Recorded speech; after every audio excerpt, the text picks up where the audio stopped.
Pernah nggak sih kalian mikir, kok bisa ya lambung kita pas waktu SD dulu kuat-kuat banget?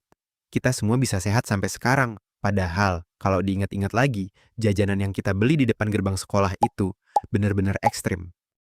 Buat anak SD, momen yang paling ditunggu itu cuma dua, jam istirahat sama jam pulang sekolah. Rasanya seneng banget kalau udah megang uang jajan 1.000 2.000 di kantong. Pas gerbang dibuka, kita langsung diserbu sama abang-abang jajanan yang gerobaknya warna-warni. Meskipun kalau dilihat-lihat lagi sekarang, tingkat kebersihannya agak meragukan.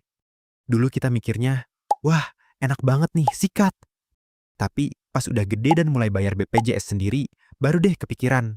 Kok bisa ya organ dalam kita nggak protes setelah dulu sering diisi micin sama zat aditif? Nah, hari ini kita bakal seru-seruan bahas jajanan legend masa kecil kita dulu. Nah, jajanan pertama yang mau gue bahas itu Milady. Jajanan ini sebenarnya agak aneh kalau dipikir-pikir.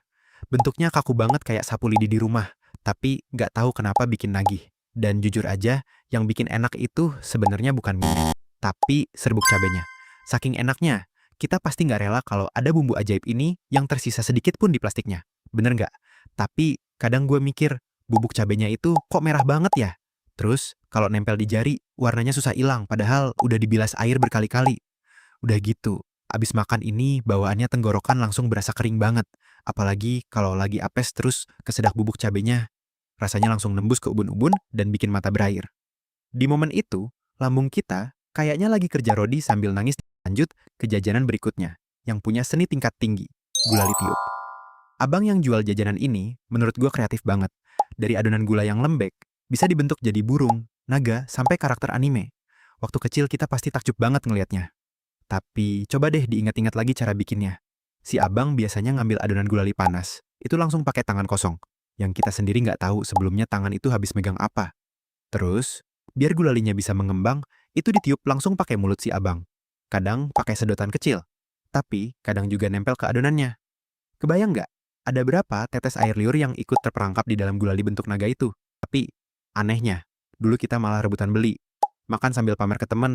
Lihat nih, trompet gue bisa bunyi. Padahal, di dalamnya ada campuran kuah liur estetik dari si abang. Jajanan yang nggak kalah legendaris selanjutnya ada arum manis.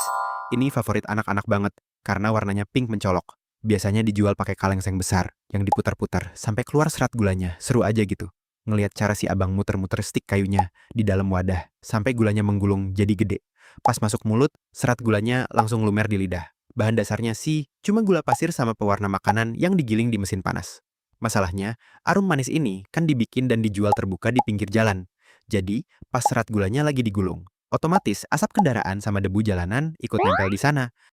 Dan waktu kecil kita santai aja, merengek minta dibeliin tanpa mikir soal efek, kebanyakan gula, pewarna, atau debu yang ikut kemakan. Tapi ya namanya juga masa kecil, seru-seru aja kalau diingat lagi.